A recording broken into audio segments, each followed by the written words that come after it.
இந்து மதத்தின் 18 புராணங்களில் ஒன்றான அக்னி புராணம் என்னும் வன்னியர் புராணத்தில் இவர்களின் தோற்றம் பற்றி கூறப்பட்டு உள்ளது.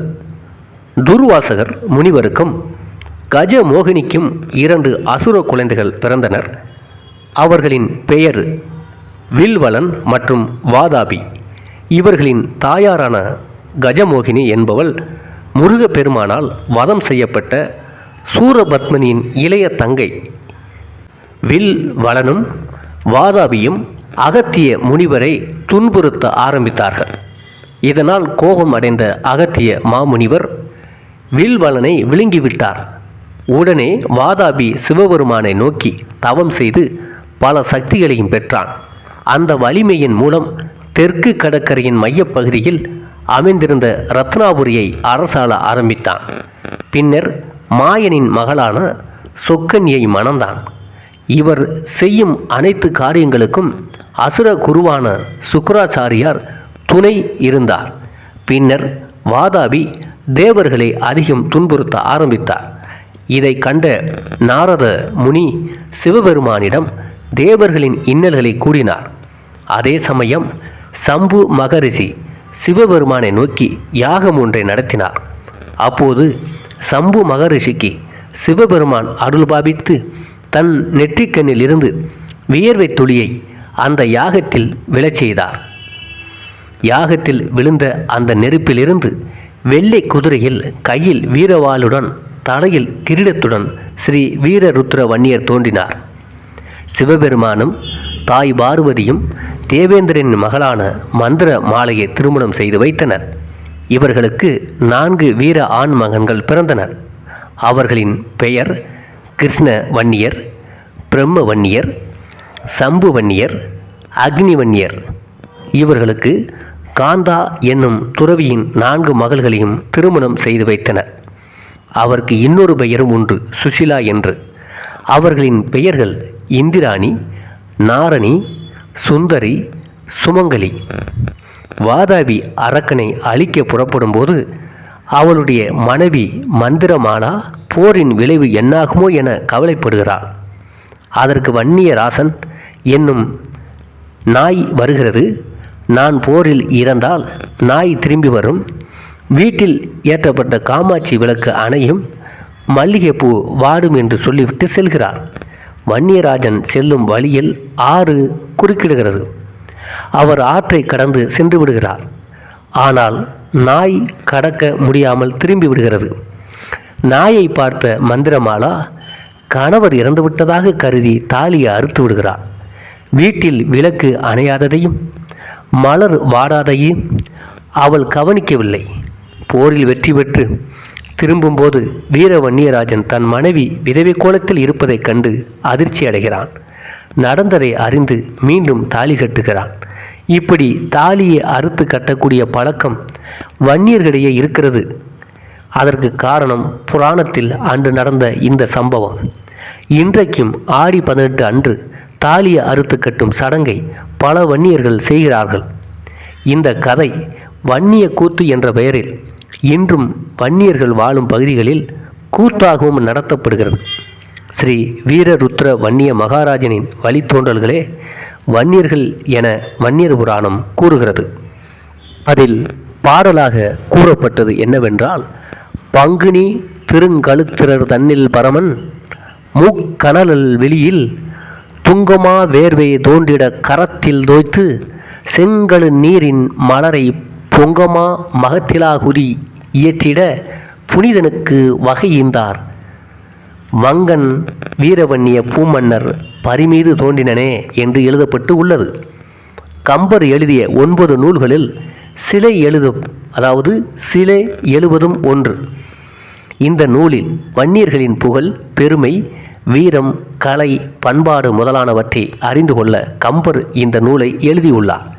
அந்த நூலிலும் இவர்கள் பற்றி எழுதப்பட்டுள்ளது. அதாவது சிலை 70 நூலில் எழுதப்பட்டு இருப்பது, படைத்துணை தலைவர் குலச்சிறப்பு, விடையுடையார் வரமுடையார் வேந்தர்கோ, வெனலுடையார் நடையுடையார் மிடியுடைய நாவலர் மாற்றொருள் கொடையார், குடையுடையார் மலைய மன்னர் குன்றவர் பல்லவர் முப்படையுடையார் வன்னியர் பிறரென்றுடையார் பகிரிரே என்று எழுதப்பட்டு உள்ளது.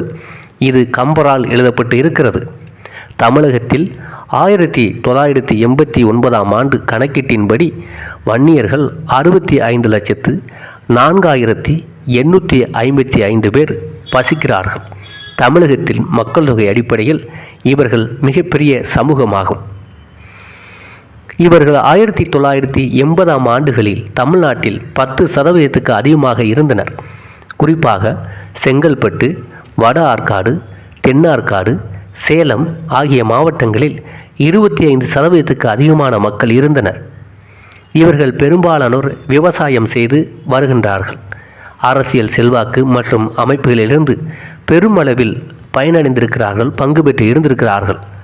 தமிழ்நாடு அரசு இடஒதுக்கீட்டில் பட்டியலில் பிற்படுத்தப்பட்டோர் பட்டியலில் இருந்த இவர்கள் 1980ஆம் ஆண்டுகளில் பல போராட்டங்களை தொடர்ந்து அதில் வெற்றி கண்டு தற்போது மிகவும் பிற்படுத்தப்பட்ட பிரிவில் உள்ளனர். இந்த சமுதாயத்திற்காக உருவாக்கப்பட்ட வன்னியர் சங்கமானது பின்னாளில் பாட்டாளி மக்கள் கட்சி என்னும் அரசியல் கட்சியாக வளர்ந்து தமிழகத்தில் தற்போது முக்கியமான அரசியல் கட்சியில் ஒன்றாக விளங்குகிறது. 2020ஆம் ஆண்டு வன்னியர்களுக்கு 20% தனி இட ஒதுக்கீடு தர வேண்டும் என பாட்டாளி மக்கள் கட்சி சார்பில் போராட்டம் நடத்தப்பட்டது. அப்போது தமிழக அரசு சாதிவாரி மக்கள் தொகை கணக்கெடுப்பு நடத்தப்படும் என தெரிவித்தது. ஆனால் பாட்டாளி மக்கள் கட்சி நிறுவனர் மருத்துவர் ராமதாஸ் அவர்கள் மிகவும் பிற்படுத்தப்பட்டோர் பிரிவில் உள்ஒதுக்கீடு தேவை என கோரினார். அவரின் கோரிக்கையை ஏற்று மிகவும் பிற்படுத்தப்பட்டோருக்கான 20% இடஒதுக்கீட்டில் வன்னியர்களுக்கு 10.5% உள்ஒதுக்கீடு வழங்க வகை செய்யும் மசோதா சட்டசபையில் தாக்கல் செய்யப்பட்டு ஆளுநரின் ஒப்புதல் பெற்று அரசிதழில் வெளியிடப்பட்டது. அதன்படி வன்னியர்களுக்கு மிகவும் பிற்படுத்தப்பட்டோர் பிரிவில் 10.5% கல்வி மற்றும் வேலைவாய்ப்பில் உள்ஒதுக்கீடு கொடுக்கப்படுகிறது. தமிழ்நாடு அரசியலில் வட தமிழகத்தில் அரசியலை நிர்ணயம் செய்யும் சக்தியாக இந்த சமுதாயம் விளங்குகிறது. இந்த சமூகத்தில் மிக பெரும் அரசியல் சக்தியாக பலர் உருவானார்கள். தற்போது பாட்டாளி மக்கள் கட்சி இந்த சமூகத்தின் முக்கிய கட்சியாக தமிழ்நாட்டு அரசியலிலும் சரி, இந்திய அரசியலிலும் கோலோச்சி கொண்டு இருக்கிறது. அதேபோன்று பலர் இந்த சமுதாயத்தில் பெரும் பங்காற்றி அரசியலில் ஈடுபட்டார்கள். ராமசாமி படையாச்சியார் தமிழ்நாடு உழைப்பாளர் கட்சியை நிறுவினார். மாணிக்கவேலு நாயக்கர் தமிழக அரசியல்வாதி, முன்னாள் அமைச்சர். ராமதாஸ் அவர்கள் பாட்டாளி மக்கள் கட்சி நிறுவனர். காடுவெட்டி குரு வன்னியர் சங்க தலைவர் மற்றும் தமிழக அரசியல்வாதி. வீரபாண்டி எஸ். ஆறுமுகம் முன்னாள் அமைச்சர், திராவிட முன்னேற்றக் கழகம். வாழப்பாடி ராமமூர்த்தி முன்னாள் அமைச்சர். மதுராந்தக ஆறுமுகம் திமுக அரசியல்வாதி. செஞ்சி என். ராமச்சந்திரன் முன்னாள் அமைச்சர். துரைமுருகன் திராவிட முன்னேற்றக் கழக பொதுச் செயலாளர். ரங்கசாமி அகில இந்திய NR Congress Pondicherry. KP. Munusamy AIADMK. CV. Shanmugam முன்னாள் அமைச்சர், அண்ணா திராவிட முன்னேற்றக் கழகம்.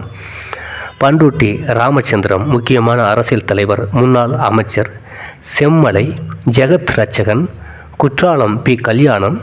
அன்புமணி ராமதாஸ் அவர்கள் பாட்டாளி மக்கள் கட்சி மாநில தலைவர். தி. வேல்முருகன் அவர்கள் தமிழக வாழ்வுரிமை கட்சி நிறுவனர். எம்.ஆர்.கே. பன்னீர்செல்வம் வேளாண் துறை அமைச்சர். சி. சிவசங்கர் தமிழ்நாடு போக்குவரத்து துறை அமைச்சர். சத்யா பன்னீர்செல்வம் தமிழக அரசியல் தலைவர் அதிமுக. தட்சிணாமூர்த்தி ராமு நிறுவனர், சஸ்டைனபிள் டெவலப்மெண்ட் கவுன்சில் போன்றவர்கள் அந்த சமூகத்தில் பிறந்து மிகவும் முக்கியமான இடத்தை பெற்றவர்கள். இந்த சமுதாய நலனுக்காக 1987ஆம் ஆண்டு நடைபெற்ற வன்னியர் போராட்டம் வரலாற்று சிறப்பு வாய்ந்ததாகும். தமிழ்நாட்டில் வன்னியர் சமுதாய மக்களால் செப்டம்பர் மாதம் 1987ஆம் ஆண்டில் நடத்தப்பட்ட ஒரு மாபெரும் போராட்டம். வன்னியர் சாதியினருக்கு பிற்படுத்தப்பட்டோருக்கான இடஒதுக்கீட்டில் உள்ஒதுக்கீடு கோரி வன்னியர் சாதி சங்கங்களால் பின்னாளில் அது பாட்டாளி மக்கள் கட்சியாக மாற்றப்பட்டது நடத்தப்பட்ட மாபெரும் போராட்டம்.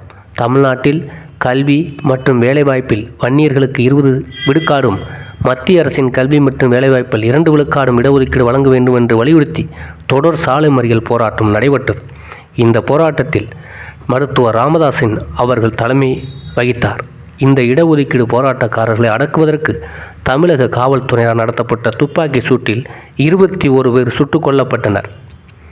1987ஆம் ஆண்டுகளில் வன்னியர் சமுதாயத்தினர் தமிழக அரசின் இடஒதுக்கீட்டு பட்டியலில் பிற்படுத்தப்பட்ட பிரிவில் இருந்தனர். இதனால் கல்வி மற்றும் வேலை வாய்ப்புகளில் மிகவும் பின்தங்கிய நிலையில் இருந்தனர். அந்த காலகட்டத்தில் வன்னியர் சங்கம் மற்றும் பாட்டாளி மக்கள் கட்சியின் நிறுவனமான மருத்துவர் ராமதாஸ் அவர்கள் ஊர் ஊராக சென்று வன்னியர் மக்களின் வாழ்வாதாரத்தை எடுத்து கூறி வன்னியர் சமுதாய மக்களை ஒன்றிணைத்தார். அந்த சமுதாய மக்களின் வளர்ச்சிக்கு மிகவும் பெரும் பங்காற்றியவர் மருத்துவர் ராமதாஸ் ஐயா என்பது குறிப்பிடத்தக்கது. இதன் விளைவாக தமிழ்நாடு முழுவதும் வன்னியர்களால் குறிப்பாக வடதமிழகத்தின் போராட்டம் வலுப்பெற்றது. இந்த போராட்டம் ராமதாஸ் ஐயா அவர்கள் தலைமையில் நடைபெற்றது. இந்த போராட்டத்தின் போது தமிழ்நாட்டின் வட மாவட்டங்களில் சாலைகளில் இருகரைகளிலும் இருந்த மரங்களை வெட்டி சாலைகளின் குறுக்கே போட்டு போக்குவரத்து மறிக்கப்பட்டது. இந்த போராட்டம் தொடர்ச்சியாக 7 நாட்கள் வன்னியர்களால் தொடர் சாலை மறியல் போராட்டமாக நடத்தப்பட்டது. இந்த போராட்டத்தால் தமிழகம் முழுவதும் பாதிக்கப்பட்டது. அரசே ஸ்தம்பித்தது. இந்த போராட்டத்தில் வன்னிய சமுதாயத்தைச் சேர்ந்த 21 பேர் காவல்துறையினால் சுட்டுக் கொல்லப்பட்டனர். 18,000 பேர் ஐயா ராமதாஸ் அவர்கள் உள்பட சிறையில் அடைக்கப்பட்டனர். அப்போதைய தமிழ்நாடு முதலமைச்சர் எம்ஜிஆர் அவர்கள் இந்த போராட்டத்தின் போது உடல்நலக்குறைவால் அமெரிக்காவில் சிகிச்சை பெற்று வந்தார்.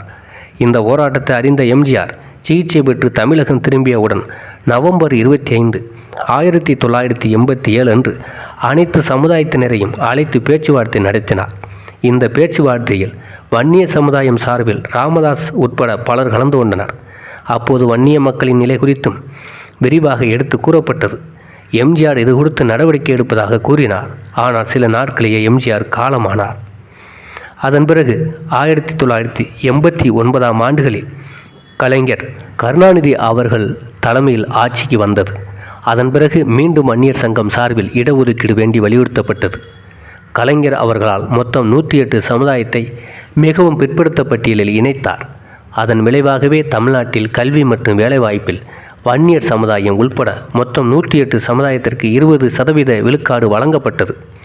இந்த போராட்டத்தின் போது போராட்டக்காரர்களை அடக்குவதற்கு தமிழக காவல்துறையினர் நடத்தப்பட்ட துப்பாக்கி சூட்டில் 21 பேர் சுட்டுக் கொல்லப்பட்டனர்.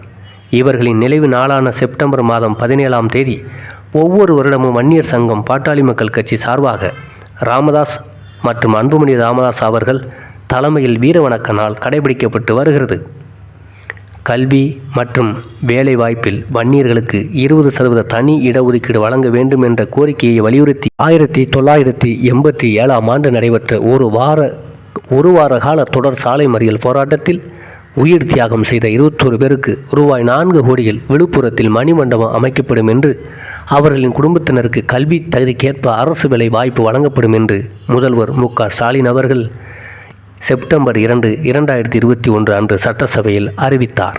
இவ்வாறு தமிழகத்தில் ஆரம்ப காலகட்டத்திலிருந்து இன்று வரை ஆட்சி அதிகாரத்திலும் செல்வாக்கு பெற்று மக்கள் தொகையிலும் கணிசமான உயரத்தை தொட்டு விளங்கும் சமுதாயமாக வன்னியர் சமுதாயம் விளங்குகிறது என்பது உண்மையான சரித்திரம்.